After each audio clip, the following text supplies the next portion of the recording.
Meatzaritzak bere biziko garrantzia izan zuen Bizkaian eta batez ere ezkerraldean. Gallartan kokatuta dagoen meatzaritzaren museoa dugu garai horren isla. 80. hamarkadan sortu zen museoa, bertako zuzendari ordea den Aizea Uribelarreak dioenaren arabera, beharra baino gehiago gogoak bultzatuta. 1980 urtean izan zen zehazki. Hala ere, ibilbide luzeko proiektua izan da hau.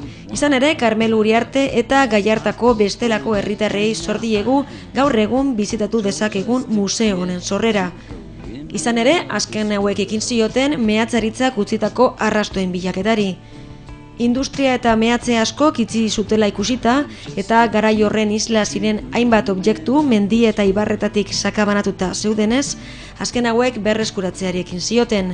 Horretarako egunero batzen ziren 20 lagun eta mehatzetan erabili ohi zituzten erraminta eta tresnak bilatzen zituzten.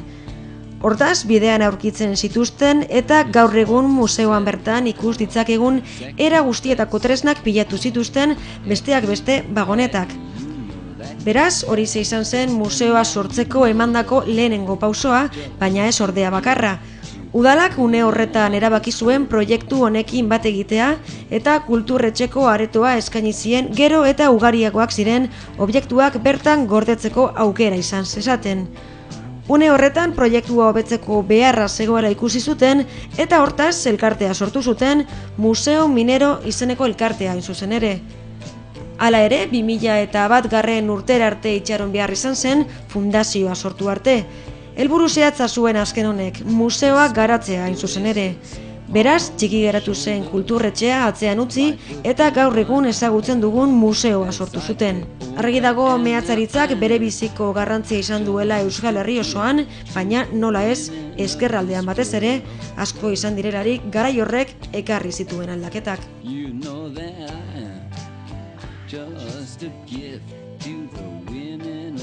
Meatzaldea gehien bat esaten da, eskerraldea ez da meatzaldea, bai ezkerraldea da Bilboko itsasadarraren ezkerreko aldea, baina zer esango dugu, lehen esan dizuedana, garraio sistemei esker, zer gertatzen da, hemengo meatzaldea edo Trianoko mendi inguruko meatzalde hau edo mineral hau nora eramaten da, printzipio batean Ingalaterraraino eramaten dute, ingelesak dira honetan interesa daukatenak, orduan hemen kostaldirik ez dago, kostalde hurbilena da Bilboko ezkerraldea, bai, edo ezkerraldea. Orduan egiten zutena zen, hori bai funikular antzeko edo plano inklinatuen bidez jaisten zuten, zeren hemen altuago gaude ezkerraldean baino, orduan jaisten zuten minerala, baita ere trenbide sareak sortu ziren, hemen ez zegoen azpiegiturarik. Hemen portua zegoen Santurtzin edo Algortan edo relako portu txikiak eta ziren arrantza portuak. Orduan batean Ingalaterraraino eraman behar dutenean mineral, tonak eta tonak esaten dute, hemen sortu behar izango da zerbait. Orduan gauza batek bestea sortzen du ez azkenean minerala iristen da adibidez Sestaoraino edo Lutxanaraino edo Barakaldoraino berdin dita. Zer egingo dugu honekin? Astilleroak sortzen dira. Astilleroetan itxasuntziak fabrikatzen zituzte, orduan flota nahiko desente bat dago mineral hau garraiatzeko eta orduan baita ere zer gertatzen da eskuinaldea sortuko dela, baita ere burgesiaren sorrerarekin, ezkerraldean pilatuko da gehien bat langileak edo meatzaritzaren inguruko jendeak, baita ere sortuko dira fabrikak hemen, zeren Ingalaterraraino eramaten zuten printzipioz minerala lantzera, baina gero hemen ere sortuko dira Bizkaiko labe garaiak, aurrera eta izugarrizko enpresak, siderurgiaren inguruko enpresak. Orduan azkenean da minerala hemen geratzen da, hemen lantzen dira, lantegiak handitu eta handitu egiten dira, eta aldaketa bat egiten da. Itsasadarra baita ere eraldatzen da, zen itsasadarra ezi joan gaur egundoan lekutik, gutxi gora bera baina eraldatu egin zuten, Las Arenas, Neguri eta inguru hori baita ere hobetu zuten, bertara goiko klaseak joateko, eta eskerraldean baita ere geratu zen pilatuta gehien bat jende pobrea edo garaiko langileak, hori gertatu zen ere. It's hard to settle for second best. After you've had me, you know that you've had the best, and now you know that I'm just a gift to the women of this world.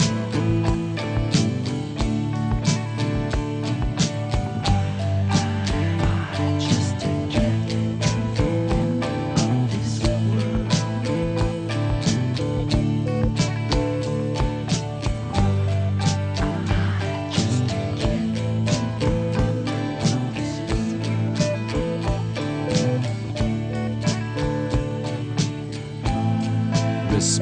responsibility sits hard on my shoulder.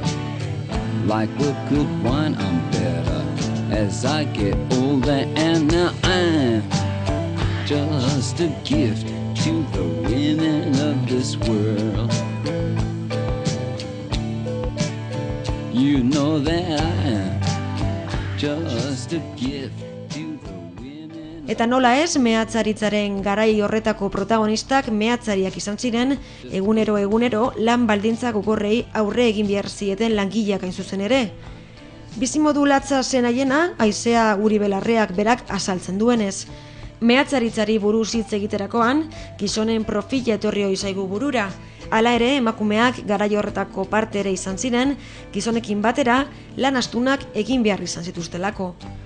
Horrekin batera umeek ere gurasoen antzera egiten zuten lan, egunean 9 ordu ematen zituztelarik lanean. Bizimodua oso gogorra zen, zuk imaginatu ez zegoela inolako kontrolik. Orduan, jaisten ziren adibidez edo altxatzen ziren ohetik goizeko 4:00 edo horrelako zerbait, mehatxera jaten ziren, 12 ordu egiten zituzten lanean, kapatazek vigilatuz, kriston erramintekin, pisuak eraman ez leku batetatik bestera, bagonetak sartu behar zituzten edo bagonetak bete behar zituzten, orduan oso lanbide gogorra zen. Ez zuten elikadura onik, zeren gainera elikadura oso txarra zen. Beste alde batetik, ez zeukaten asko etxe propiorik. Beste probintzietatik etorri zen jendeak, lo egin zuen, nola esaten dira, barrakoietan. Barrakoiak dira, enpresek sortu zituzten horrelako etxeak, kanpotarrek bertan lo egiteko. Orduan dira, egurrezko etxeak, bakarrik gizonek egiten zuten lo, arau oso zorrotxak zituzten, gainera alkoholismoa oso habituala zen. Orduan alkoholismoak baita ere eragiten zuen beraien arteko iskanbila asko sortzen zirela. Kapatazek momentu oro vigilatzen zituzten, orduan, beste bizimodu bat. Gaur egun ezin dugu horrelakorik imaginatu, medikuntza oso txarra zen, ez zuten inolako eskubiderik. Esango dugu gaur eguneko gizartearekin ez du parekorik, zenen gaur egun ez dakite denok baloratzen ditugu, edo klase altuak edo bajoak egon, baina normalitatea da gehiena, ez? Baina garai horretan ziren, edo oso jendea aberatsa edo burgesia eta oso ondo bizi zen jendea, eta bestea ziren horrelako mehatxariak edo langileak, askok ez ziren hemengoak, beraz baita ere tratu txarragoa jasan zuten, ez zuten inolako edukaziorik, analfabetismoa nagusi, alkoholismoa nagusi, lanbide oso gogorrak, adibidez ez zegoen inolako indemnizazioari. Gaur egun lan istripu bat egotekotan, ze gertatzen da, enpresak zuri zor dizula diruren bat, edo horrelako akordio bat egin daiteke, baina garai horretan ez zegoen horrelakorik. Orduan, pertsona batek kolpe bat hartzen bazuen edo dinamitaren estanda bat jasotzen bazuen, horrekin geratzen zen eta dirua eskatu bazuen. Seme alaba kopurua oso handia zen, gaur egun 1, 2 edo 3 gehienez, garai horretan 10, 12, orduan seme alaba guzti hauei elikadura ematea eta bizimodua oso gogorra. Hementxe daukaguna adibidez da Quintín de Torreren eskultura. Orduan niri hau asko gustatzen zait pintxe baten irudia azaltzen duelako, bai. Normalean pintxek barrenadorei ura eramaten zieten eta bertan agertzen da nola barrila daukan, urarekin, barrenadorei ura eramateko. Gero hauze izango da Dolores Ibarruriri dedikatutako aretoa. Ikusten duzuenez, alduguna da, material ezberdinak daude, beraren bizitzako momentu ezberdinak azaldu ditugu, baita ere, berarekin lotutako dokumentuak dira gehienak. Gero baita ere, medikuekin lotutako zera izango da kamila hau, hau zen nahiko adierazgarria da, gaur egun kamilak ikusten ditugu futbol zelaietan eta gehien bat, ez? Baina garai horretan mehatxariek ez zeukaten beste modurik ospitaleraino iristeko. Orduan egiten zutena zen kamilan sartzen zituzten eta estali. Hau, apurtuta dago, baina hau lotuko litzateke, kamila osoa, eta estali egiten zituzten beste langileek lan orduak edo lan minutuak galtzen zituztelako. Ez pentsa dela impresiorik ezartzeko odola dela eta baizik eta lanik ez galtzeko, zeren denak geratzen ziren begiratzen nola egiten zuten edo nola joaten zen barruan zijoana, ez? Pizka bat hori baita ere izango da pieza interesgarria. Lauren artean eramaten zuten ospitaleraino, baina askotan bat nekatzen zenean beste biloten ziren errefortzu bila, ez? Eta horrela egiten zuten. Gero baita ere, mehatxarien ospitaletako pieza desberdinak, kamila gehiago ditugu.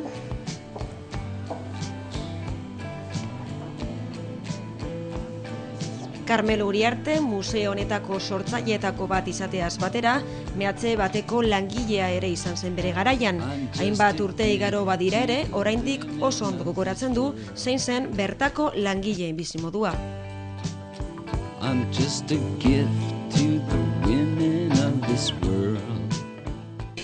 Mal comía o mal bebía o tomaba un poco leche y normalmente se iba al trabajo sin desayunar. Mehatzariak ez zuen behar bezalako elikagai edo edaririk hartzen, edo bestela esnea hartzen zuen.